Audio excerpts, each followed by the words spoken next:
හරි බලන්න ළමයි 15 වෙනි MCQ එක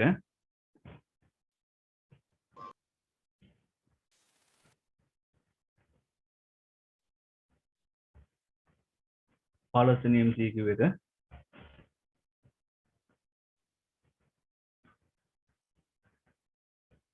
අපිට මේක කියනවා රූපේ දක්වා ඇති පරිපථයේ වෝල්ට්මීටරයේ අභ්‍යන්තර ප්‍රතිරෝධය ඕම් 1000 වෝල්ට්මීටරයේ අභ්‍යන්තර ප්‍රතිරෝධයක් තියෙනවලු ඒ අභ්‍යන්තර ප්‍රතිරෝධය ඕම් 1000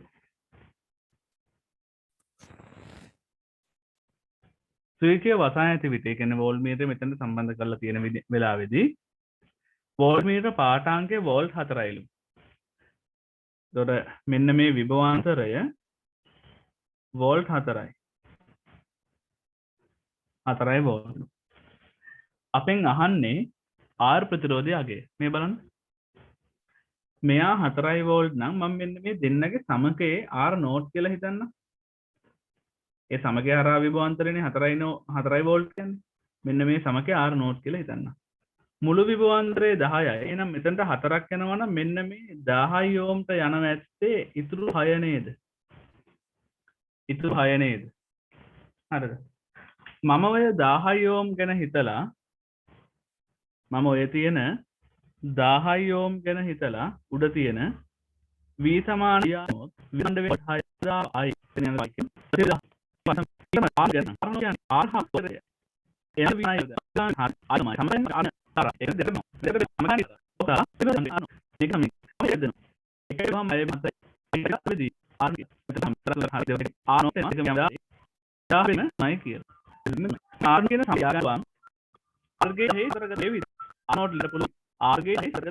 අන්තර්ගත සමක උඩේ බිලින් අර කියන්නේ 10 වෙන එකතුව 10 ඉන්ද බිදුනකම ආරාම ඉරියා පැත්තම මොන වෙලා 10 වෙලා 2යි මේක අපිට මේක මේදයි අපලා අල්ගාට 10යි ආරාමයි අල්ලු අපි යන 16යි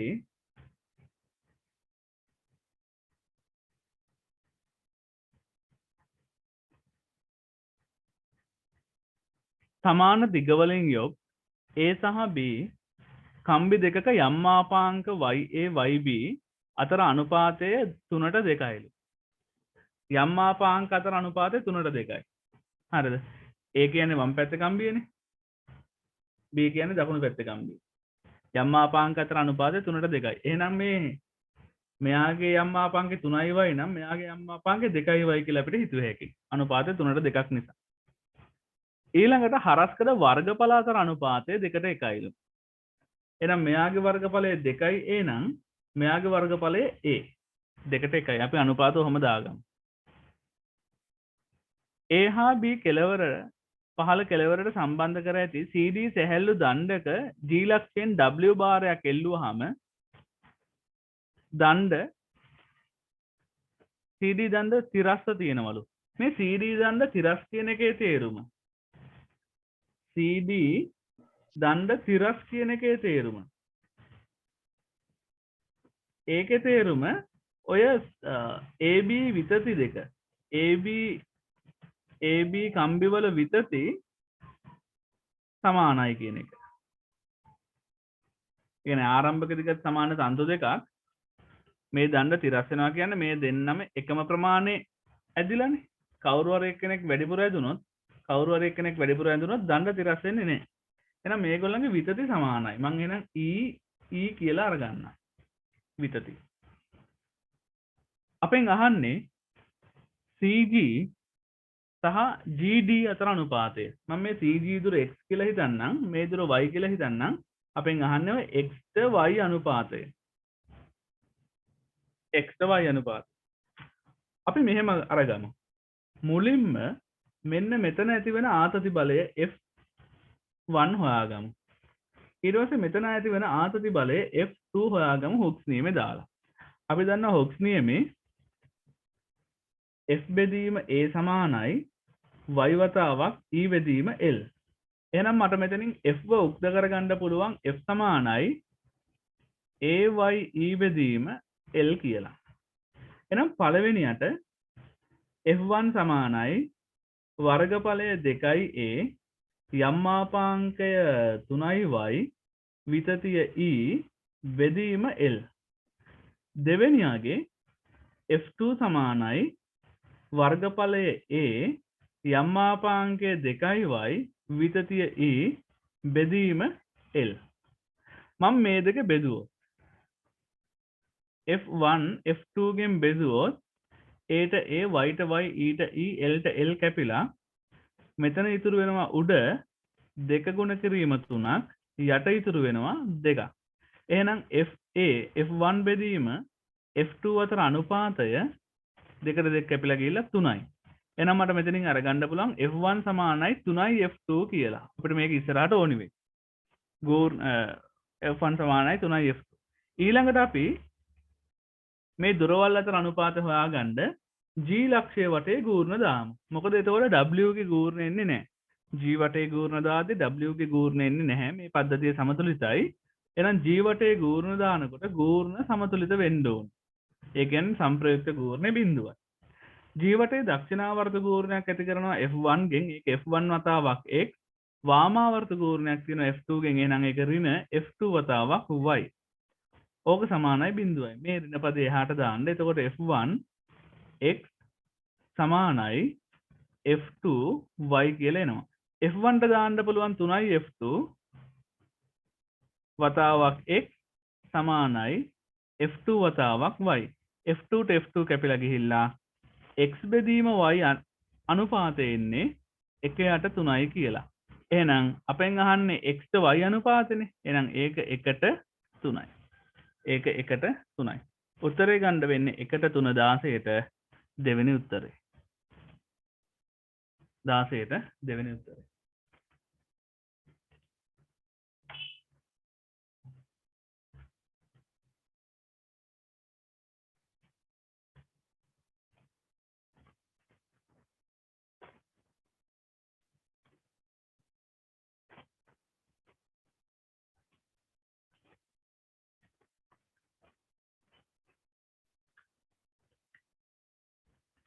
ඊට පස්සේ 17 වෙනි ගානට ගියොත්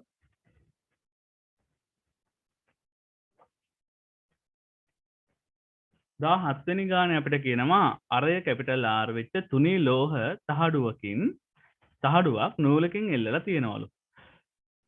රූපේ දැක්වෙන පරිදි ජලය ගිලලා තියෙනවලු. හරිද? ගැඹුර සමග නූලේ ආතතිය වෙනස් වෙන ප්‍රස්ථාරය අහනවා. දැන් මේකේ පළවෙනි කතන්දරේ මේකේ අපිට ගානේ කියන්නේ තුනී තහඩුවක් කියලා. තුනී තහඩුවක් කියලා කියන්නේ. එහෙනම් මේකේ පළවෙනිම දේ අපි ඔලුවට දාගන්න ඕනේ මේක තුනී තහඩුවක්. තුනී තහඩුවක පරිමාවක් අපිට කතා කරන්න බෑ ඝනකමක් නැති නිසා. තුනී කියලා කියන්නේ ඝනකම නැහැ. ඝනකම බිඳුවයි වගේ. එහෙනම් පරිමාවක් ගැන ලොකුවට කතා කරන්න බෑ ඝනකමක් නැති නිසා. ඒක නිසා උඩුකුරු තරපුම් බලය බිඳුවයි කියලා හිතන්න පුළුවන්. මේක තුනී තහඩුවක් ඝනකම බිඳුවයි. ඒක නිසා පරිමාව බිඳුවයි. එහෙනම් උඩුකුරු තරපුම් බලයක් නැහැ කියලා හිතන්න පුළුවන්. මේ ගැඹුර වැඩි කරගෙන යනවා. මෙන්න මේ ගැඹුර අපිට දෙනවා h කියලා. ඔය ගැඹුර වැඩි කරගෙන යනකොට මෙතන මෙහෙම වැඩක් වෙන්නේ. මෙයාගේ දැනට තියෙන බල ටික බැලුවොත් බර තියෙනවා 15ට mg. බර තියෙනවා 15ට mg. ඊට අමතරව මේ ජලයෙන් ඇති කරනවා මෙයා මත පෘෂ්ඨිඝාතති බල. ජලයෙන් වස්තුව මත පෘෂ්ඨිඝාතති බල ඇති කරනවා. හරිද? මෙන්න මේ දිග x කියලා හිතමුකෝ අපි. හරිද? ওই දිග x නම් පෘෂ්ඨිඝාතති බල ඇති වෙනවා. ඒ පෘෂ්ඨිඝාතති බලවල සංප්‍රයුක්තයක් 15ට තියෙනවා.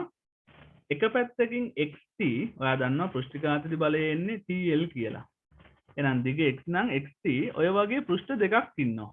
ඇයි මෙයාගේ ඇතුල් පෘෂ්ඨ දෙකක් ඉන්නවා. දැන් අපිට මේ පේන පෘෂ්ඨේ එහා පැත්තේ පෘෂ්ඨෙත් තියෙනවනේ. යට පැත්ත පෘෂ්ඨේ එයාගෙත් xt එකක් ඇති වෙලා එහෙනම් මුළු පෘෂ්ඨිඝාතති බලය 2tx කියලා අරගන්න පුළුවන්. ඔන්න මුළු පෘෂ්ඨිඝාතති බලය. හරිද? මුළු පෘෂ්ඨිඝාතති බලය. මං ආතතිය මේ වෙන සංකේතයක් පාවිච්චි කරන t නෝට් කියලා. ආතතිය t නෝට් කියලා ගන්න. නැත්නම් පෘෂ්ඨිඝාතතිය t නෝට් කියලා හිතමු. එහෙනම් මෙයාගේ මට අරගන්න පුළුවන් දැන් t සමානයි mg ධන 2යි t not x කියලා. ඔන්න ආතතිය එන විදිහ. හරිද? දැන් මෙතන බලන්න x වෙනස් වෙන හැටි. මේ තියෙන්නේ අපේ තහඩුව වෘත්තාකාර. අපේ තහඩුව. x කියන්නේ අර ජායවල් ටික. ගිලෙන්න කලින් ජාය බිඳුවයි. ගිලෙද්දි ටික ටික ජාය වැඩි වෙනවා මේ x වැඩි වෙනවා. ඊට පස්සේ ටික ටික x අඩු වෙලා නැවත x බිඳුවයි. එහෙනම් මේ x ගේ විචලනය වෙන්නේ මෙතනදී x බිඳුවයි මෙතනදී තමයි උපරිම x ඒක 2r ට සමානයි 2r ට සමානයි ඒ කියන්නේ විස්කම්බයට සමානයි නැවත උඩට එනකොට x බිඳුවයි හරිද x බිඳුවයි හරිද එතකොට x බිඳුව නම් හොඳට බලන්න මෙතනින් x බිඳුව නම් t සමානයි mg ට x බිඳුව නම් t සමානයි mg ට මෙන්න මෙතන ආතතිය උපරිම වෙන්න ඕනි. ඇයි? x ගන්න පුළුවන් උපරිමගෙන මෙතන තියෙන්නේ. ආතතිය උපරිම වෙන්න ඕනි. එහෙනම් අපේ ආතතිය ප්‍රස්ථාරය ඇන්දොත් මුලදී ආතතිය mg අන්තිමට මෙයාව ගැඹුර ඒ කියන්නේ h ගැඹුර බිඳුවේදී mg h ගැඹුර උපරිම තැන කියන්නේ විස්කම්බයට සමාන 2r ගැඹුරක් 2r ගැඹුරකදී x බිඳුවයි ඒ කියන්නේ ආතතිය mg හරි මැද r වලදී ආතතිය උපරිම වෙනවා. හරි මැද r වලදී ආතතිය උපරිම වෙනවා. එහෙනම් ආතතිය මෙන්න මේ ලක්ෂ්‍ය 3 හරහා යන ප්‍රස්ථාරයක් වෙන්න ඕනේ. ලක්ෂ්‍ය 3 හරහා යන ප්‍රස්ථාරයක් වෙන්න ඕනේ. එහෙනම් 2 වෙන්න බෑ, 3 වෙන්න බෑ, 5 වෙන්න බෑ. 1 හරි 4 හරි. ඕකෙන් හරි උත්තරේ තෝරගන්න මෙහෙමයි. දැන් x බිඳුවේ ඉඳන් පළවෙනි කොටස යනකොට මෙන්න මෙච්චරක් දිග වැඩි වුණා. දෙවෙනි කොටස යනකොට දිග වැඩි වෙන්නේ මෙච්චරයි නේද? පළවෙනි කොටසේ ලොකු උසක් වැඩි වුණා, ලොකු x දිගක් වැඩි වුණා. ඊළඟට x වැඩි වෙන්නේ මෙච්චරයිනේ. ඊළඟ කොටසේදී x වැඩි වෙන්නේ ඊටත් වඩා අඩු ප්‍රමාණයක්. එහෙනම් මෙතන x ගේ වැඩිවීම තියෙන්නේ අඩු වෙන ශීඝ්‍රතාවයෙන්. x ගේ වැඩිවීම අඩු වෙන ශීඝ්‍රතාවයෙන් නම් ප්‍රස්ථාරෙන්න ඕනි මෙන්න මේ විදිහට. අන්තිමට x අඩු වෙන්නේ වැඩි වෙන ශීඝ්‍රතාවයෙන් අර මේකේ අනිත් පැත්ත තමයි තියෙන්නේ. උත්තරේ ගන්න වෙන්නේ එතකොට පළවෙනි උත්තරේ. පළවෙනි උත්තරේ. හරිද? දැන් මේකේ ඔය වෘත්තාකාර තහඩුවක් කොහොම එල්ලපු නිසා තමයි පළවෙනි උත්තරේ වගේ එකක් එන්නේ. හතරවෙනි උත්තරේ වගේ එකක් එයි. ওই තහඩුව ඍජුකෝණ සමචතුරස්‍රාකාර තහඩුවක් මෙන්න මෙහෙම එල්ලලා කිල්ලුවොත්.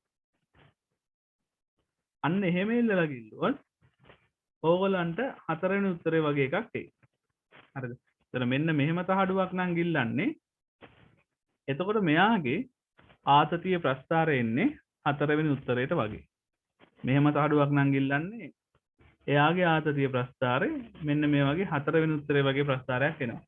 ඒ තහඩුව මෙහෙම එකක් නම් එතකොට මෙයාගේ නම් ඒකාකාරව දිග වැඩි වෙනවා. ඔයාලට මතකයි අර චුම්බක ක්ෂේත්‍රවලදී ප්‍රේරිත විද්‍යුත්ගාමික බලය එහෙම කතා කරද්දී ශ්‍රාව්‍ය අන්දිත්‍ය අර පුඩුවක් චුම්බක ක්ෂේත්‍රයක් හරහා පහු කරගෙන යනකොට ඒත් මේ වගේම තමයි අරගත්තේ. ඒ දැනුම තියෙනවනම් මේක ඉක්මනට හදාගන්න ඉතින් මතක් කරගන්න පුළුවන්.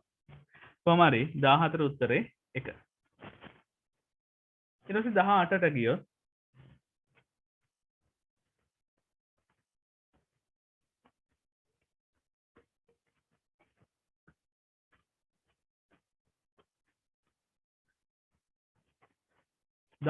ගියොත් 18 අපිට නම් කියනවා කාබන් 14 නැස්තියක ක්ෂය වීම පහත දක්වලා තියෙනවලු.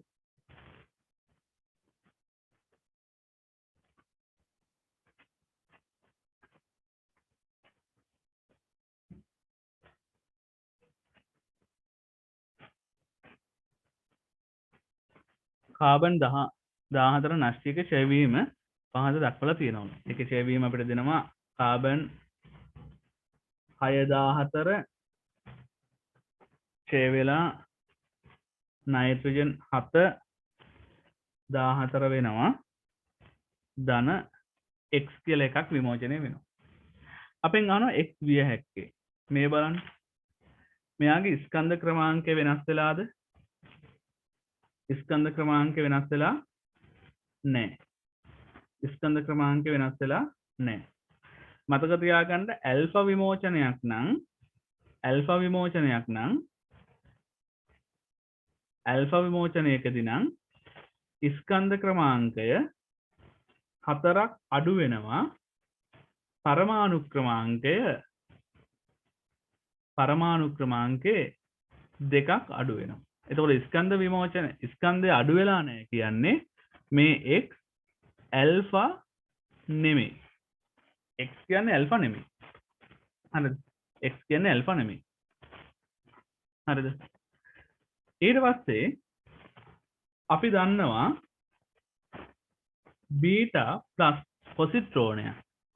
පොසිට්‍රෝනයක් විමෝචනය වුණොත්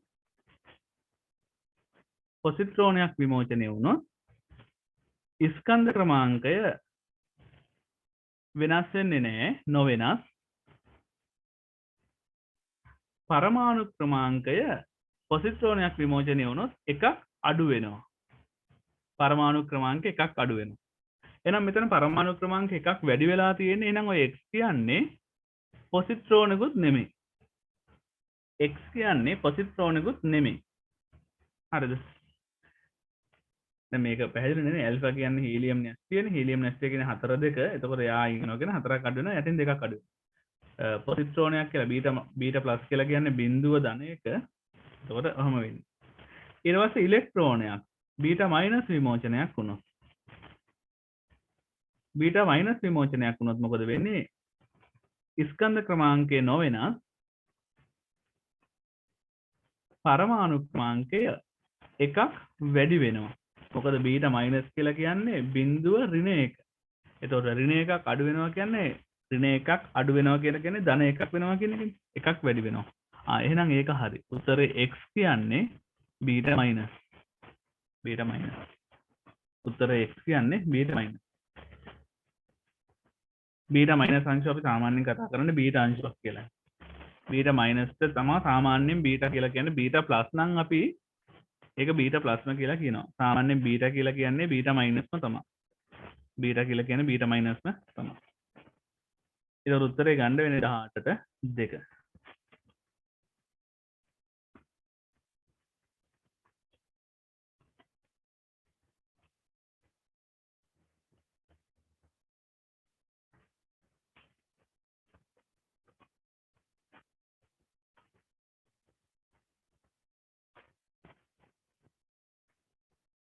හරිද?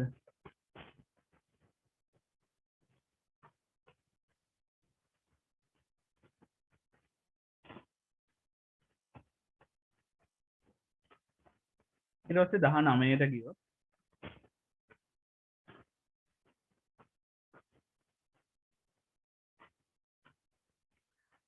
ප්‍රකාශ කෝෂයක කැතෝඩය මතට දේහෙලිය සංඛ්‍යාතයට වඩා වැඩි සංඛ්‍යාතයෙන් යුත් විකිරණ පතනය වෙන අවස්ථාවක් තියෙනවලු.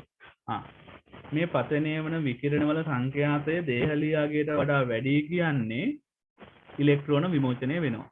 ඉලෙක්ට්‍රෝන විමෝචනය වේ. හරිද? ඉලෙක්ට්‍රෝන විමෝචනය වෙනවා කියලා කියන්නේ ප්‍රකාශ ධාරාවක් පවතිනවා. ප්‍රකාශ ධාරාවක් පවතී. ප්‍රකාශ ධාරාවක් පවතී. ඊට පස්සේ පහත් දැක්වෙන ප්‍රකාශන සලකා බලන්නලු පළවෙනි ප්‍රකාශනයේ ධාරා නියාමකය මගින් වෝල්ට්මීටරයේ පාඨාංකය වැඩි කරන විට ඒ කියන්නේ විභව අන්තරය වැඩි කරන විට ඇමීටර පාඨාංකයද වැඩි වෙනවලු. දැන් ඔය විභව අන්තරේ දාලා තියෙන්නේ කොහොමද? දැන් මෙතන තියෙන්නේ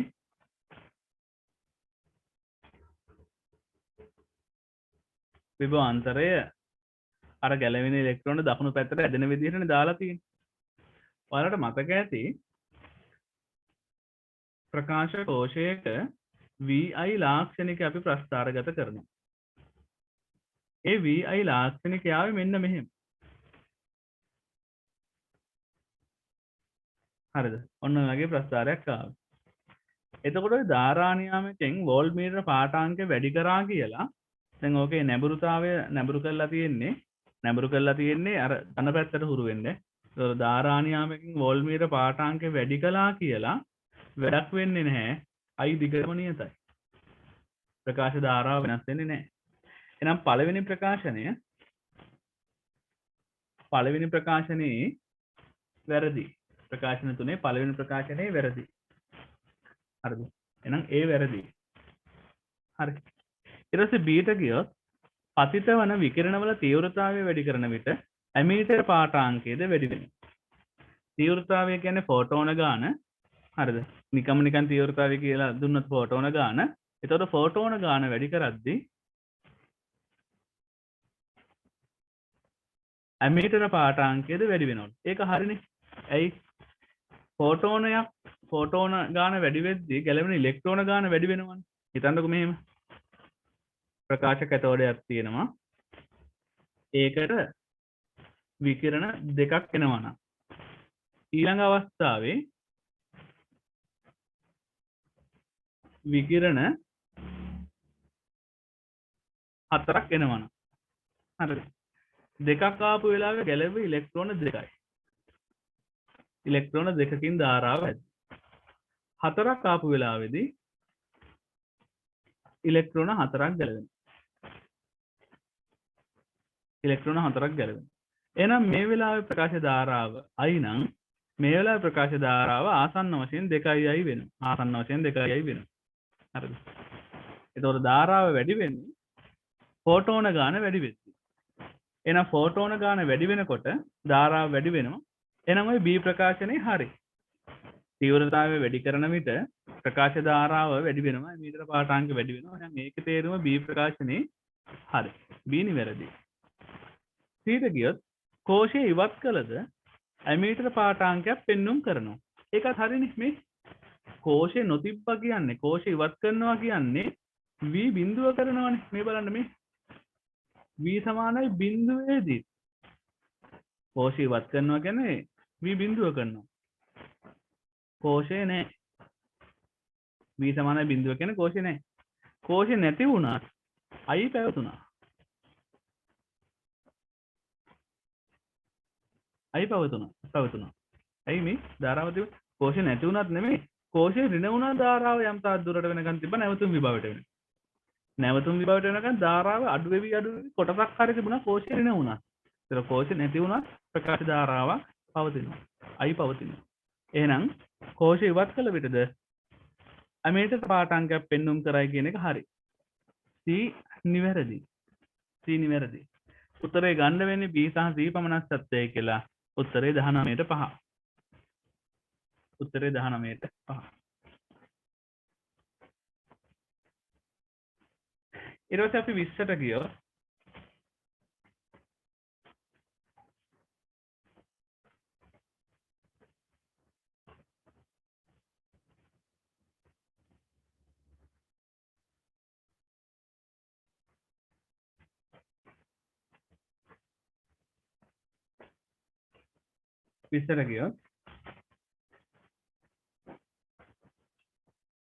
විශ්ය අපිට කියනවා ගෙරයකින් පුවක් ගෙඩියක් කැපීමට බහුලව භාවිතා කරන බාහුවලට ලම්බකව F බලය යොදලා තියෙනවලු. පුවක් ගෙඩියේ එක් පැත්තක ඇතිවන බලය. දැන් මෙතන දෙන්නගෙන් බල දෙකක් ඇති වෙනවා. එක පැත්තකින් ඇතිවන බලය. හරිද? මේ බලන්න පුවක් ගෙඩිය මත මෙන්න මෙහෙට බලයක් ඇති වෙනවා. මම ඒක F නෝට් කියලා ගන්නම්. ඒක අහන්න. එතකොට දණ්ඩ ගත්තොත් දණ්ඩ මත අනිත් පැත්තට F නෝට් බලයක් තියෙනවා. එතකොට මම මේ ඔය එක දණ්ඩක් අරගත්තොත්. එක දණ්ඩක් අරගත්තොත්. මෙහින් මේ පැත්තට තියෙනවා F බලයක්. අර පුවක් ගෙඩිය මගින් දණ්ඩ මත ඇති වෙනවා මේ පැත්තට F නෝට් බලයක්. ඔය F නෝට් හොයන්න ඕනේ. මෙන්න මෙතන සම්බන්ධක ලක්ෂෙත් බල තියෙනවා. හැබැයි මම මේ සම්බන්ධක ලක්ෂය වටේ ගූර්ණ ගත්තොත් හරිද? ඕවටා එක් බාහුවක ගූර්ණ සලකමු. ඕවටා එක් බාහුවක ගූර්ණ සැලකුවොත් මේ දිග L මෙතන 5L නේ. හරිද? එතකොට ගූර්ණ අරගත්තොත් වාමාවර්තව ගූර්ණ ඇති වෙනවා F නෝට් වතාවක් L. ඕක සමාන වෙන්න ඕනි මේ දක්ෂිනාවර්ත ගූර්ණයට. ඒකේ F වතාවක් 6L නේ. මෙතන දැන් තියෙන මුළු දුර 5l නෙමෙයි මේ ලුත් එකතු වෙන්න ඕනේ 6l. එහෙනම් ඔය f නෝට් සමානයි 6i f. ඒක හරි සරලයි. f නෝට් සමානයි 6i f. උත්තරය ගන්න වෙන්නේ 20ට 5. 20ට ගන්න වෙන්නේ 5 වෙනි උත්තරය.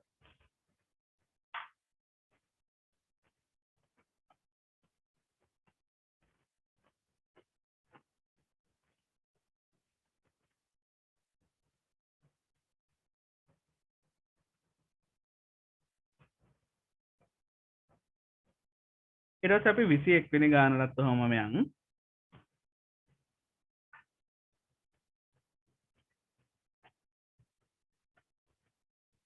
21 කියනවා රූපයේ පෙන්වා ඇති තැඹිලි ගෙඩිය ඉහළින් සිදුරු කළ විට ඒ තුල ඇති ඝනත්වයේ රෝ වෙන ද්‍රවය h උසකට යනවලු.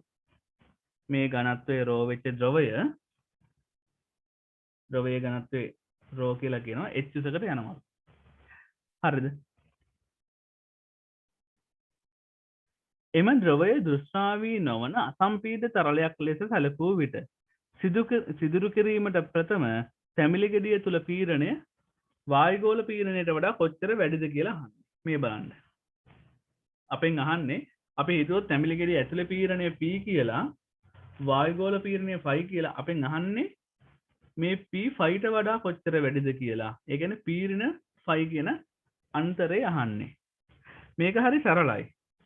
මෙතනින් තැඹිලි ගෙඩිය h උසකට යනවා නම් තැඹිලි ගෙඩිය ඉහළට යන වේගය හොයන්න පුළුවන්. හරිද? අපි සලකමු ඉහළට යන ද්‍රව පාර. ද්‍රව පාර සලකලා වේගය හොයමු. අපි ඉහළට දාමු v වර්ග සමානයි u වර්ගය ධන 2as. එතකොට ඉහළම ලක්ෂයේදී වේගය බිඳුවයි විදින වේගය v ඒක වර්ගය ධන 2යි ගුරුත්ව චතුරණේ පහළට නිසා ඍණ g වතාවක් යන උස h. එහෙනම් මට මෙතනින් සුළු කරාම v එනවා වර්ගමූල 2gh කියලා. වර්ගමූල 2gh. ඊට පස්සේ පීඩන අන්තරය ගන්න අපි මෙන්න මේ පොයින්ට් එකටයි මේ යන්තම් එළිය පොයින්ට් එකටයි බර්නූලි දාමු. හරිද? බර්නූලි දාමු. සිදුරෙන් දෙපැත්තට සිදුර දෙපසට බර්නූලි දාමු. අපි දන්නවා සිදුර කියන්නේ ලොකු ඝනකමක් නැති නිසා rho gh නොසලකා හරින්න පුළුවන්. rho gh නොසලකා හරින්න පුළුවන්. එහෙනම් අපිට අරගත්ත හැකි p1 ධන භාගයයි rho v1 වර්ගය සමානයි p2 ධන භාගයයි rho v2 වර්ගය. rho gh දැම්මේ නැත්තේ මම මේ සිදුරේ ඝනකම ඉතා කුඩායිනේ. හරිද? ඒ ඉතා කුඩා ඝනකමක් නිසා විභව ශක්ති වෙනස බිඳුවයි කියලා හිතන්න පුළුවන්. එතකොට දෙපැත්තෙම rho gh දාන්න වෙන්නේ එකම ගයන් ටික කැපිලා යනවා. ඒක නිසා rho gh දාන්න ඕනේ ඝනකම ඉතා කුඩා නිසා. අපිට p1ට දාන්න පුළුවන් අභ්‍යන්තර පීඩනය p. ධන භාගයයි rho v1ට දාන්න පුළුවන් බිඳුව කියලා. මොකද මේ සිදුර ඉතා කුඩා සිදුරක්. මේක සිදුරක්. ඇතුලේ වර්ගඵලය වැඩි. එහෙනම් ද්‍රවය මට නිශ්චලයි කියලා හිතන්න පුළුවන්. අඩු වේගයකින් ඇතුලේ තියෙන අඩු වේගයක් කියලා හිතන්න පුළුවන්. තෙරපිලා තියෙන නිසා. ඕක සමානයි බාහිර පීඩනය වායුගෝල පීඩනය ϕ ධන භාගයයි rho v වර්ගය. මේකට බිඳුවයි මේ ϕ මෙහෙට එනවා අපිට එනවා එතකොට පීඩන ϕ කියලා. පීඩන ϕ සමානයි භාගයයි rho v වර්ගයට දාන්න පුළුවන් 2gh. එහෙනම් මේක සුළු කරාම අපිට එන්න ඕනි පීඩන වෙනස rho gh කියලා දෙකට දෙක කැපිලා ගිහිල්ලා. උත්තරේ 21ට ගන්න වෙන්නේ rho gh rho g තියෙනවා 21ට 4 වෙනි උත්තරේ. 4 වෙනි උත්තරේ.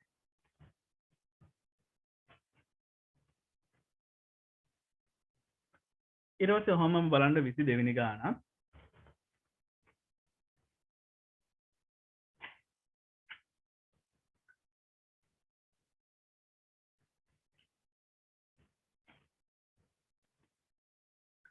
විසි දෙකේ කියනවා නිශ්චලතාවයෙන් ගමන් අරඹන වස්තුවක් ඒකාකාර ත්වරණයෙන් තුමට තිරස්තලයක් මත චලනය වෙනවා. තත්පර n කාලයකදී v ප්‍රවේගයක් ලබා ගන්නවා. n බෙදීම 2 සිට තත්පර n දක්වා කාලාන්තරය තුළ වස්තුවේ විස්ථාපනය අහනවා. දැන් මේක අපිට මෙහෙම අරගන්න පුළුවන්. නිශ්චලතාවයෙන් චලිතය ආරම්භ කරන වස්තුවක් නිසලයි. මෙයා තත්පර n කාලයක් චලනය වෙලා v වේගයක් අරගන්න. අපෙන් අහනවා මෙයා n ඍණ 2 ඉඳන් මෙතනට යන්න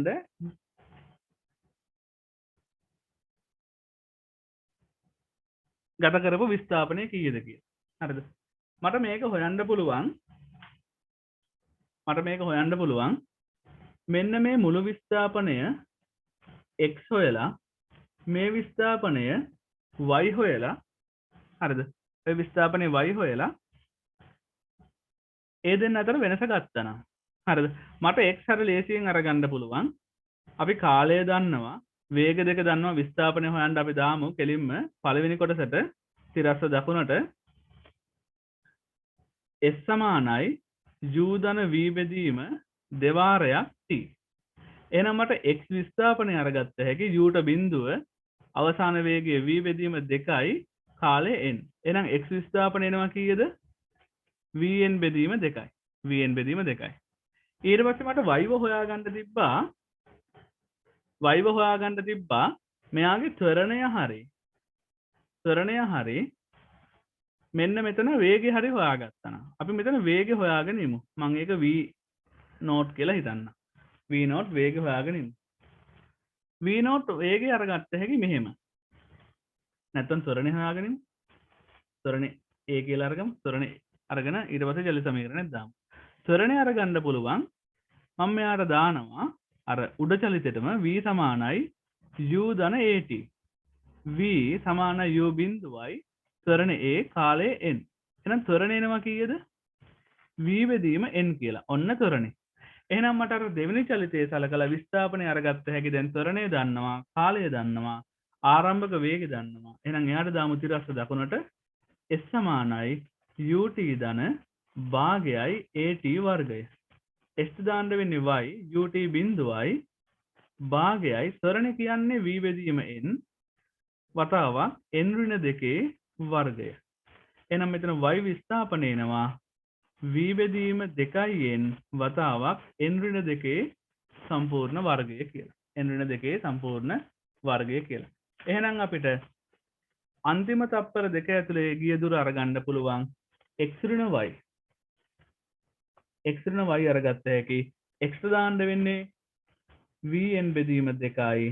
ඕකෙන් අඩු කරන්න ඕනි v බෙදීම 2n වතාවක් n ඍණ 2 වර්ගය. මේ බලන්න. මම පොදු සාධක v බෙදීම 2 එළියට ගත්තොත් ඇතුළේ ඉතුරු වෙනවා n ඍණ 2 සම්පූර්ණ වර්ගය බෙදීම n කියලා. මට මෙතනින් v බෙදීම 2යි මෙයාගේ ඇතුළේ පොදු හරය n අරගත්තොත් මේ n මෙතනට ගිහලා n වර්ගයක් වෙනවා ඍණ අරයව මම වර්ග කරන්න. එතකොට එනවා n වර්ගය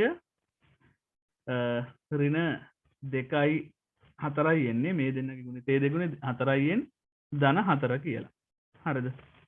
ඊට පස්සේ ඕක සුළු කරද්දී මෙතන එනවා v බෙදීම 2යි n මේ ඇතුළේ බලන්න n වර්ගයට n වර්ගය කැපෙනවා ඍණ ලකුණෙන් ගුණ වෙද්දි මෙතන ධන 4යි n වෙනවා. මෙතන ධන 4 ඍණ ලකුණෙන් ගුණ වෙලා ඍණ 4 වෙනවා. එතකොට දෙකෙන් බෙදුනට පස්සේ v බෙදීම n මෙතන දෙකෙන් බෙදුනහම කීයද එන්නේ? මේ හතර ප්‍රතිශතය එළියට ගන්න පුළුවන් නේ. එතකොට හතර ප්‍රතිශතය එළියට අරගෙන දෙකෙන් බෙදුවහම 2යි v වතාවක් n ඍණ 1 කියලා ඉතුරු වෙන්නේ නේ. උත්තරේ ගන්න වෙන්නේ 22ට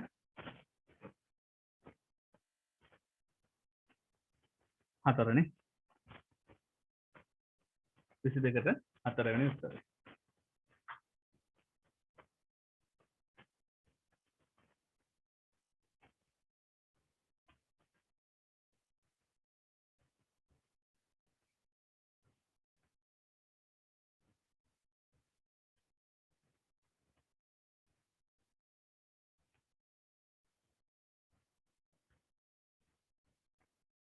ඊළඟට ඔය ගානම අපිට චලිත ප්‍රස්ථාරකින් හදන්නත් පුළුවන් මේ බලන්න. මම ඔය ගානටම අදාළ චලිත ප්‍රස්ථාරය ඇඳගත්තොත් හරිද? හොඳට බලන්න. නිශ්චලතාවයෙන් පටන් අරගෙන n කාලයක් තුලදී මේ n ඍණ දෙක v දක්වා වේගය වැඩි කරගන්න. v හරිද? මට මෙන්න මෙතන වේගය හොයාගන්න පුළුවන් ඕනනම් මෙහෙම. මම මෙතන වේගය තමයි n ඍණ දෙකේදී වේගය තමයි v නෝට් කියලා ගත්තේ. මේ v නෝට් හොයාගන්න පුළුවන් කොහොමද? අර ලොකු ත්‍රිකෝණයේ අනුක්‍රමණය v බෙදීම n. ඕක සමානයි පොඩි ත්‍රිකෝණයේ අනුක්‍රමණය v නෝට් බෙදීම n ඍණ 2. එහෙනම් මට මෙතනින් v නෝට් අරගන්න පුළුවන් n ඍණ 2යි v බෙදීම n කියලා. n ඍණ 2යි v බෙදීම n කියලා. ඊට පස්සේ අපෙන් අහන්නේ මොකද්ද? අපෙන් අහන්නේ n ඍණ 2 ඉඳන් n දක්වා යන්න ගත කරපු විස්ථාපනය. n ඍණ 2 ඉඳන් n දක්වා විස්ථාපනය. ඒ කියන්නේ මෙන්න මේ වර්ගඵලය. අපෙන් අහන්නේ ඔය මේ වර්ගඵලය. ඒ වර්ගඵලය ගන්න පුළුවන් කොහොමද? ඒ වර්ගඵලය අරගත්ත හැකි භාගයයි සමාන්තර පාද දෙක එකතුව. සමාන්තර පාද දෙක එකක් v අනිත් එක v නෝට්. v නෝට් වෙනුවට දාන්න පුළුවන් n ඍණ 2යි v බෙදීම n. ඕක වතාවක් ලම්බ දුර මෙතන තප්පර 2යි. n ඍණ 2 ඉඳන් n ට තප්පර 2යි. ඔන්න ඕක සුළු කරන්න තියෙන්නේ. එතකොට මෙතන 2ට 2 කැපෙනවා. පොදු සාධක v එළියට ගත්ත හැකි බෙදීම n එළියට අරගත්තාම ඇතුළේ ඉතුරු වෙනවා මේ n මෙතනට ගිහිල්ලා a නුයි මේ නුයි ගුණ වෙලා 2n ඍණ 2 කියලා ඕක සුළු වෙනවා. එතකොට 2 එළියට ගත්තාම 2v බෙදීම n වතාවක් n ඍණ 1 කියලා. එහෙම අරගන්නත් පුළුවන්. චලිත ප්‍රස්ථාරයෙන් අරගන්නත් පුළුවන්.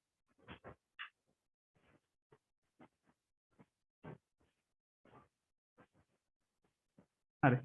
අපි අදට මෙතන නවත්තමු. මේ 8:23යි 8:28ට කලින් ප්‍රශ්න අහන්න තියෙන ළමයි ආපහු ඇඩ් වෙන්න. 8:28ට කලින් ප්‍රශ්න අහන්න තියෙන කට්ටිය